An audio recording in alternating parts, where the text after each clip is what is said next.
వర్తమానం మధ్యాహ్న వార్తలకు స్వాగతం. వార్తలు చదువుతుంది భాష. ఈ వార్తల్లోని ప్రధానాంశాలు.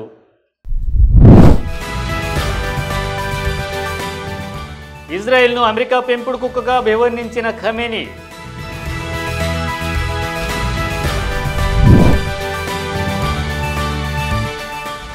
ఫెలోషిప్ల రద్దుపై చర్చల కోసం ఎస్ఐఓ ప్రతినిధులు ఎంపీలకు మెమరాండం.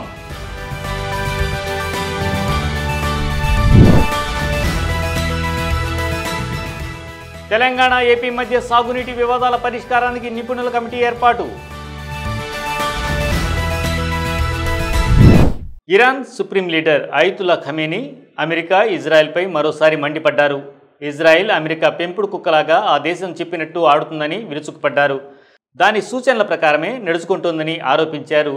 ఖమేనీ మాట్లాడుతూ వారు ఏదైనా కొత్త సైనిక దాడికి పాల్పడితే తీవ్రంగా స్పందిస్తామని హెచ్చరించారు. ఇజ్రాయెల్తో 12 రోజుల యుద్ధంలో ఇచ్చిన దానికంటే ప్రత్యర్థులకు ఇంకా పెద్ద దెబ్బ ఇవ్వగలమని అన్నారు. మన దేశం అమెరికా శక్తిని, దాని పెంపు కుక్క అయిన ఇజ్రాయెల్ను ఎదుర్కోవడానికి సిద్ధంగా ఉందనే వాస్తవం మమ్మల్ని గర్వపడేలా చేస్తుందని ఖమేనీ అన్నారు. గత నెలలో ఇరాన్ అణు కార్యక్రమం శాంతియుత ప్రయోజనాల కోసం మాత్రమే అని ఇరాన్ చెప్పినప్పటికీ అమెరికా ఇరాన్ అణు సైనిక సౌకర్యాలపై దాడులు చేసింది. ఇరాన్, ఇజ్రాయెల్ మధ్య జరిగిన యుద్ధంలో 100 మంది మరణించారు. ఇజ్రాయెల్ తన వైమానిక దాడులతో ఇరాన్లోని అణు కేంద్రాలను లక్ష్యంగా చేసుకుంది. ఇరాన్ ప్రతిగా ఖతార్లోని ఒక యుఎస్ స్థావరాలపై మిసైల్ దాడులు చేసింది. ప్రస్తుతం ఇరాన్ అమెరికాతో అణు ఒప్పందానికి అంగీకరించాల్సిన ఒత్తిడిలో ఉంది. ఎందుకంటే వాషింగ్టన్, 3 యూరోపియన్ శక్తులు ఈ ఒప్పందం కోసం ఆగస్టు చివరి నాటికి గడువును నిర్ణయించాయి. అప్పటి వరకు ఎటువంటి పురోగతి లేకపోతే joint comprehensive plan of action కింద ఎత్తేసిన అన్ని అంతర్జాతీయ ఆంక్షలను స్నాప్బ్యాక్ యంత్రాంగం స్వయంచాలకంగా విధిస్తుందని ఫ్రాన్స్ విదేశాంగ మంత్రి అన్నారు. అయినప్పటికీ ముందస్తు షరతులు నెరవేరకపోతే టెహ్రాన్ అమెరికాతో అణు చర్చలను తిరిగి ప్రారంభించదని ఇరాన్ పార్లమెంటు ఒక ప్రకటన చేసింది. దౌత్య, సైనిక రంగాల్లో బలహీనమైన స్థానం నుండి కాకుండా మనం పూర్తి సామర్థ్యంతో పనిచేస్తున్నామని ఖమేనీ అన్నారు. దౌత్యవేత్తలు మార్గదర్శకాలను పాటించి తమ పనిని కొనసాగించాలని ఇరాన్ సుప్రీం లీడర్ సూచించారు. Student Islamic organisation of India ఎస్ఐఓకు చెందిన వివిధ జోనల్ కమిటీల ప్రతినిధులు దేశవ్యాప్తంగా పార్లమెంట్ సభ్యులను కలిసి ఓ మెమరాండంను సమర్పించారు. ఈ మెమరాండంలో మౌలానా ఆజాద్ నేషనల్ ఫెలోషిప్ MANFతో పాటు ఓబీసీ, ఎస్సీ, ఎస్టీ మరియు నాన్ నెట్ ఫెలోషిప్ ఆలస్యం, రద్దు మరియు వాటి నియమిత పంపిణీ కోసం పార్లమెంటరీ దృష్టిని ఆకర్షించారు. ఎస్ఐఓ మెమరాండం ప్రధాన డిమాండ్లు ఇవే. ఆలస్యంగా ఉన్న MANF ఫెలోషిప్లు వెంటనే విడుదల చేయాలి. ఆలస్యాలకు నష్టపరిహారం చెల్లించాలి. MANF పడో పరదేశు, ప్రీ మెట్రిక్ మైనార్టీ స్కీములను తిరిగి ప్రారంభించాలి. బడ్జెట్ కట్స్ను రద్దు చేయాలి. తదుపరి డిమాండ్లలో ఓబీసీ నేషనల్ ఫెలోషిప్ NFOBC ఎంపికల జాబితాను పారదర్శకంగా విడుదల చేయాలి. ఫెలోషిప్ మొత్తాలను మరియు హౌస్ రెంట్ అలవెన్స్ HRAను పెంచాలి. ఇది పట్టణాల్లో పెరుగుతున్న ఖర్చులకు సరిపడేలా ఉండాలి. నాన్ నెట్ ఫెలోషిప్ మొత్తాలు కూడా ద్రవ్యోల్బణాన్ని దృష్టిలో పెట్టుకుని పెంచాలి. National scholarship portal NSP black list విధానాన్ని సమీక్షించాలి. నిజమైన విద్యా సంస్థలను తిరిగి బహుళ ప్రాప్యం చేయాలి. మైనార్టీ, ఓబీసీ విద్యా స్థితిగతులపై పార్లమెంటరీ సమీక్ష జరపాలి. ఎస్ఐఓ నేతలు మాట్లాడుతూ కాంగ్రెస్ ఎంపీ మొహమ్మద్ జావేద్కు అందించిన మెమరాండం ఫలితంగా తొలి విజయంగా PMSSV స్కీమ్ ద్వారా మౌలానా ఆజాద్ ఫెలోషిప్ నిధుల విడుదలకు ఖర్చుల శాఖ ఆమోదం తెలిపిందని వెల్లడించారు.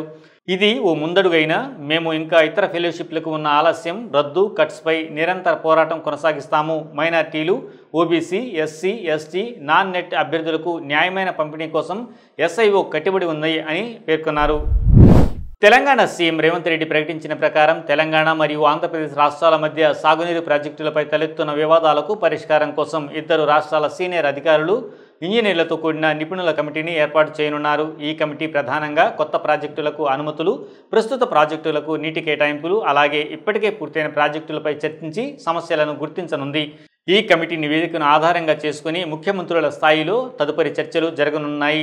రేవంత్ రెడ్డి ప్రకారం పోలవరం, బనకచెర్ల లింక్ ప్రాజెక్టుపై ఏపీ ప్రభుత్వం చర్చకు ప్రతిపాదించకపోవడంతో తెలంగాణ వదిలేయడం మంచిదని నిర్ణయించిందన్నారు.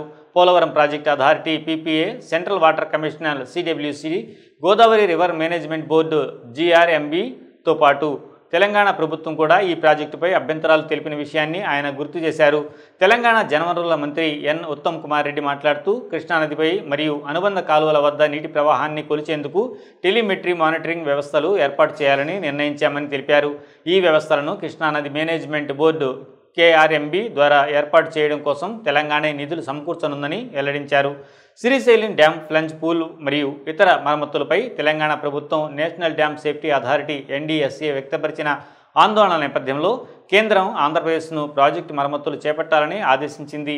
శ్రీశైలం ప్రాజెక్టు ఏపీ పరిధిలోకి వస్తుందని స్పష్టం చేశారు. ఏపీ పునర్విభజన చట్టం 2014 ప్రకారం అలాగే 2020లో జరిగిన అపెక్స్ కౌన్సిల్ సమావేశం నిర్ణయాలకు అనుగుణంగా కేఆర్ఎంబీని ఆంధ్రప్రదేశ్లో, GRMBని హైదరాబాద్లో ఏర్పాటు చేయాలని నిర్ణయించామని తెలిపారు. రెండు రాష్ట్రాల మధ్య సాగునీటి సమస్యలపై కేంద్రం పక్షపాతం లేకుండా న్యాయాధిపతిలా వ్యవహరిస్తుందని రేవంత్ రెడ్డి స్పష్టం చేశారు. కేంద్ర జలశక్తి మంత్రి CR పాటిల్ సమావేశంలో న్యాయమూర్తిలా మధ్యవర్తిత్వం వహించారని పేర్కొన్నారు. జూలై 16న న్యూఢిల్లీలోని శ్రమశక్తి భవన్లో జరిగిన ఈ సమావేశానికి ముందు Telangana CM Revanth Reddy, AP CM Chandrababu Naidu కలిసి షేక్ హ్యాండ్ ఇచ్చుకున్నారు. ఈ సమావేశానికి ఇరు రాష్ట్రాల చీఫ్ సెక్రటరీలు, జలవనరుల ప్రిన్సిపల్ సెక్రటరీలు, సీనియర్ ఇంజనీర్లు హాజరయ్యారు. సమావేశానికి ముందు ఇరు సీఎంలు తమ అధికార నివాసాల్లో తమ జలవనరుల అధికారులతో ప్రణాళిక సిద్ధం చేశారు. ఈ వార్తలు ఇంతటితో సమాప్తం. మరిన్ని విశేషాలతో మళ్ళీ మీ ముందుంటాం. లైక్ చేయండి, షేర్ చేయండి, సబ్స్క్రైబ్ చేయండి. వర్తమానాన్ని ప్రజల్లోకి తీసుకువెళ్ళండి. ధన్యవాదాలు.